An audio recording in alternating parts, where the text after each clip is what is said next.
Hey there everyone, and welcome to another episode of Remington'S Ramblings. I'm Steve, and this is where I ramble about random stuff.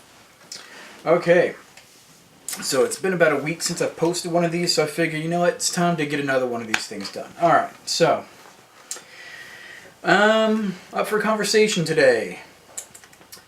I went and saw a movie in the theaters yesterday. It's a good movie. I really enjoyed it. Matter of fact, it was the second time I'd seen it. I'm not going to tell you the name of the movie because I don't want to spoil the movie for some people. But this is going to contain one of my movie gripes. Okay, this is going to be one of the things that bug me about movies. And this is a lame movie cliche. Okay, so in this movie, there are two characters, alright, and they are struggling to get control of a gun. And there was a woman standing nearby.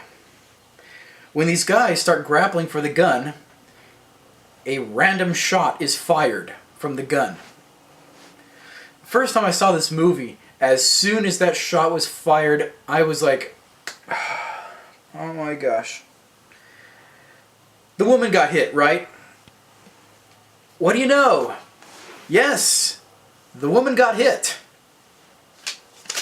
So, I had my notebook with me the second time I saw the movie, and when that happened, I pulled out my notebook and I wrote down, "Women are bullet magnets in the movies."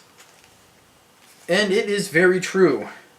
How many times have you been watching a movie, either in the theater or at home, and there's two characters, and they're grappling over a handgun, and the gun goes off. A bullet is fired in a random direction. It doesn't matter where that bullet was fired. The gun could have been pointing straight up. It could have been pointing straight down. But when that one shot is fired, that bullet seems to be imbued with like magical energies. It's like the bullet that shot Kennedy. Because that bullet, no matter where it's fired, is going to curve around and go and hit the woman right in the chest. It always happens. Every single time. Every single time. The woman's going to get hit. I mean, you know, the movie Wanted couldn't have done this better, you know? Bullets just seem to curve around and smack right into women in the movies whenever two characters are grappling over a gun. It just happens. It always happens.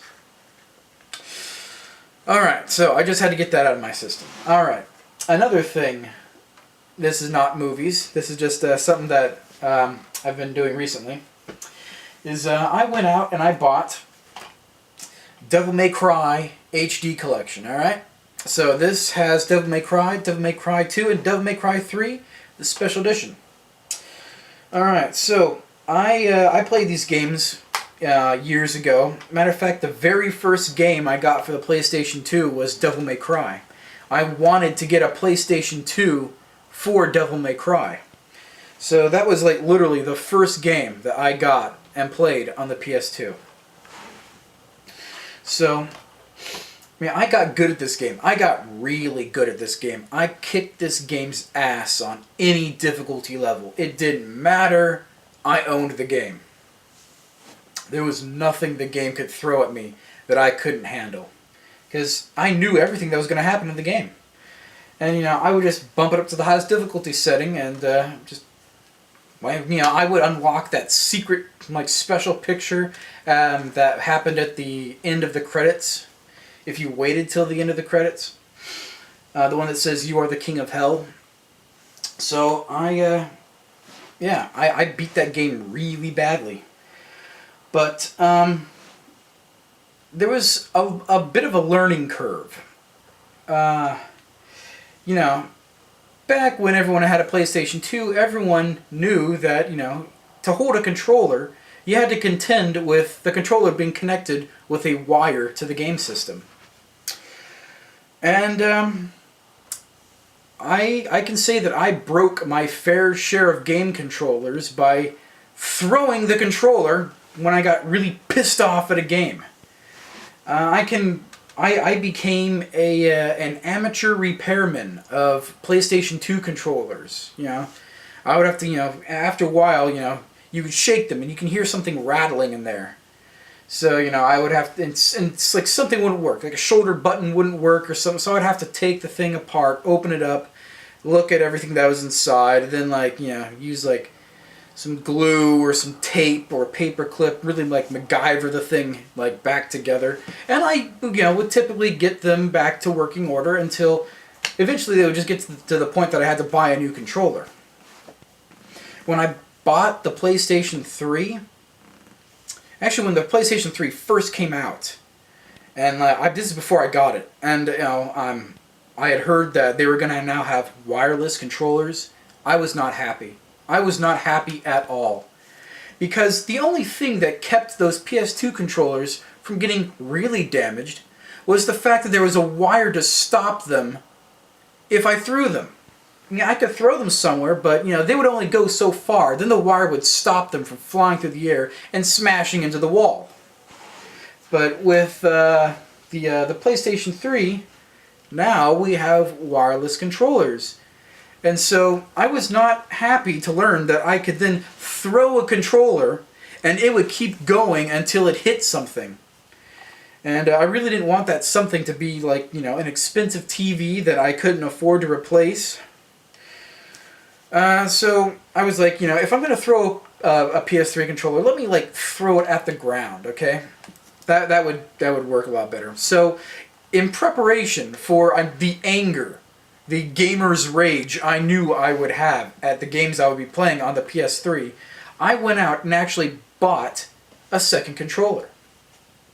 When I bought my PS3, it comes with a controller, but I went out and I bought a second one. Not because I was going to be having a friend over to play, just so that I would have a backup ready for when the controller that came with the PS3 would eventually break. And I knew it would break. And this controller is actually the second one that I bought.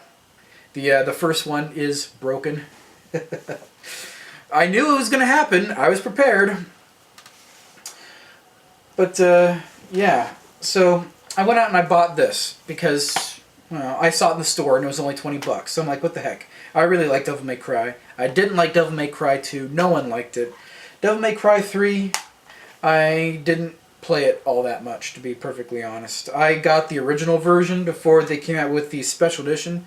And I learned later on that they had to make the special edition because the regular version was just way too hard for people to play.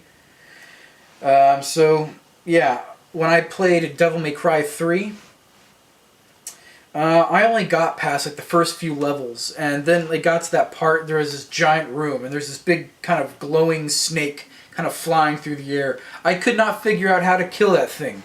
I would just die over and over and over again, until finally I'm like, screw it, I'm done with this game. And I was. And then I saw the special edition in the store. So I got that not because I knew that it would be easier, but because you would get to play as Dante's brother, Virgil. I'm like, ooh, some extra stuff, huh? I'm going to get this. And then I ended up never playing that thing. Devil May Cry 4 came out. Yeah, then blah, blah, blah, blah happens. But anyways, I saw this, and it's like the HD collection. So, it was $20, HD collection. And I remember having, how much fun I had playing Devil May Cry when I actually got past the learning curve. So I went out and bought this. And started playing Devil May Cry.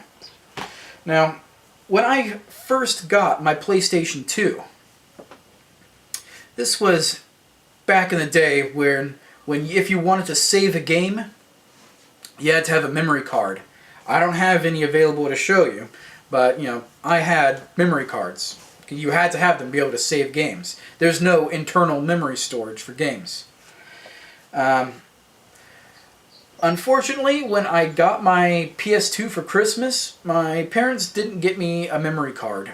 I guess they either didn't know to get one, I didn't ask for one, or they couldn't find one. But when I got my PS2, I didn't have a memory card, and I only had one game, which was Devil May Cry.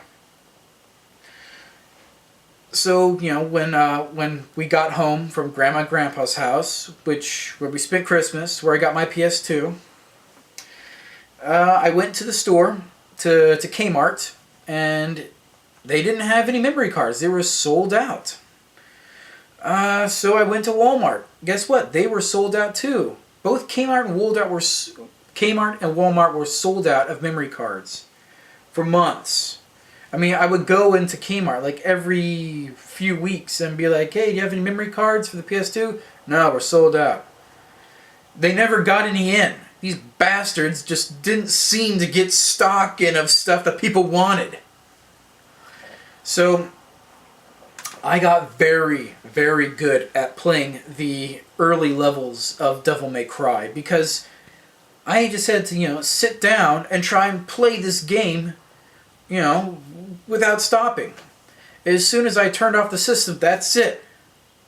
My game was wiped out. I had to start over from the very beginning. So I got very good at those early levels. I found everything in them. I think eventually it got to the point where I could get to the part where you would jump down to this big cavern and there was this ship in there that you had to activate St. Elmo's fire up on the masts. That's about as far as I could get in one sitting. Before, it was dinner time, or it was time to go to sleep, or I was just tired of playing, and I couldn't keep the system running because it would overheat. So I would get up to that point, all in one sitting. Finally, I'm going to say probably about 3 or 4 months after I got the system, my family took a trip over the next city over. We're going to go to Best Buy, and I had some money for my birthday, and I wanted to get a memory card. I'm like, if any place in this godforsaken country has a memory card for the PlayStation 2, it's got to be Best Buy. So I went to Best Buy. And they had some memory cards, but they didn't have any official memory cards. The ones that are reliable, the ones that will always work. They didn't have any of those. What they had was this third-party memory card. That's all they had in stock. It was a third-party memory card, but it was really weird in that the system wouldn't recognize that the memory card was plugged into it unless you put in the disc it came with. So you'd have to take this big, oversized memory card, stick it in, and then put in this loading disc, which would then tell the PlayStation 2, "Hey, guess what? There's a memory card in here, and there's game saves on it. Use it." And the system's like, "Oh, I didn't even know that was there. Thanks for telling me that." And imagine, that this was like a giant step forward. I mean, suddenly I'm able to save my games. Granted, it's really annoying. I have to put in this freaking disc just so the system knows it has a memory card. But at least I'm able to save my games now. So I'm willing to put up with the annoyance of having to load this disc. So I'm able to save my games. I'm able to finally beat Devil May Cry 2 because I'm able to save the damn game.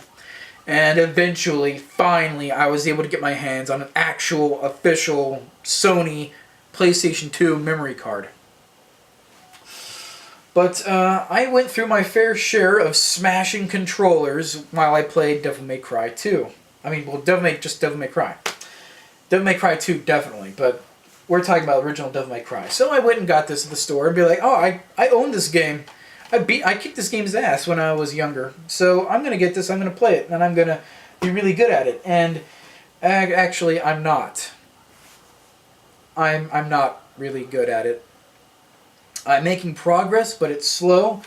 And I have thrown this controller because of this game. And when I shake it, there's this little rattling sound inside there that some little bitty piece of something has broken off and is now rattling around inside this plastic case. None of the functions are broken. They all work, but it's something here broke because of this old ass game. Oh my gosh. So, that's that.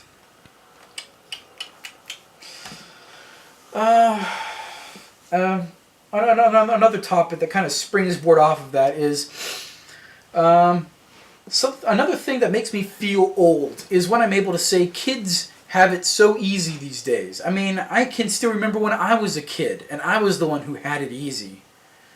You know, way back in the day when people wanted to play video games, they would have to, hook up this almost custom-made thing to their TV, and they got to play Pong.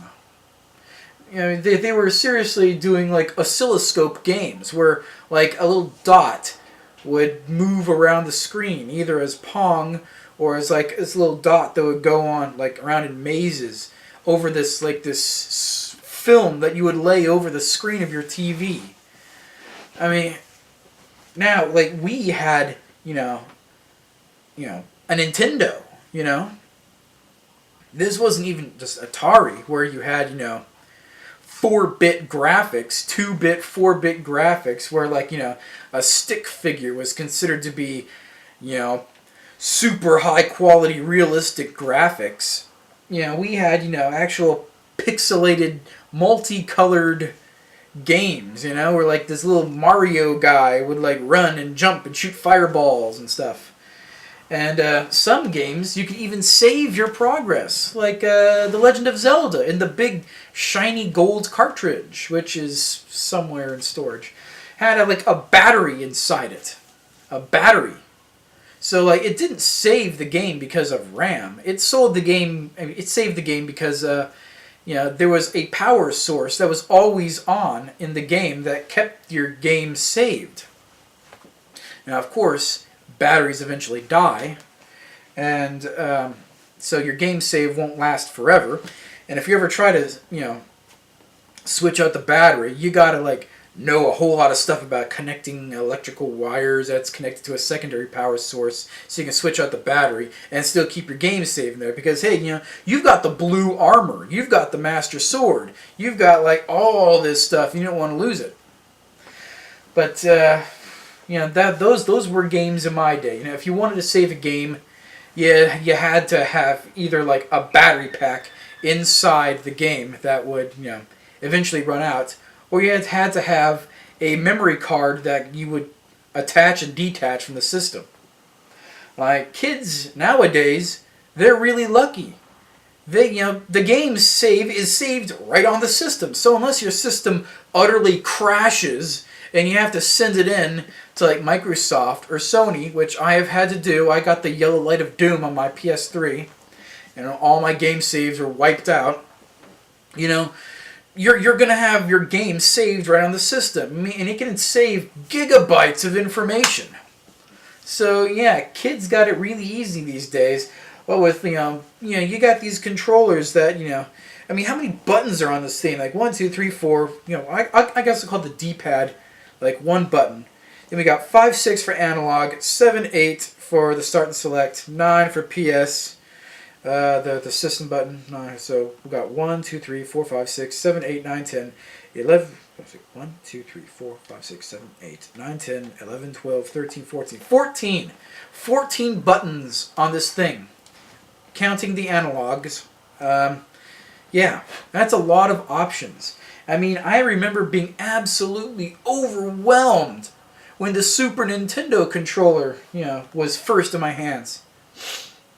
I mean, I thought I had trouble with the Nintendo controller, trying to jump Mario. I mean, you're way back then, your very first Nintendo experience, you're holding this boxy rectangular controller in your hand, and like, you got like this D-pad, and you got an A and B button. And you always got to look down, like, okay, which button makes this guy jump? Oh, I died. A mushroom walked into me. You get used to it eventually, but I remember when I got my hands on the first Super Nintendo controller, I'm like, holy crap. I thought I had trouble with A and B. Now there's A, B, X, and Y, and these 2 shoulder buttons. Holy crap, what am I going to do? I'm lost. Now we have these. There's not only 1 shoulder button, there's 2. And there's 4 buttons here, and 2 analog controllers. And yeah, you feel kind of spoiled. Especially going back and playing Devil May Cry, and being like, okay, how the heck do I jump on top of this thing? Okay, let me use this analog controller to move the camera. Oh yeah, I forgot. You can't move the camera in Devil May Cry. It's locked in one position. So anyways, I got other complaints about how kids have it so easy these days, and maybe, someday I'll get to them. But anyhow, I've just crossed the 20-minute threshold, so that's all I have for you this time, and I am signing out.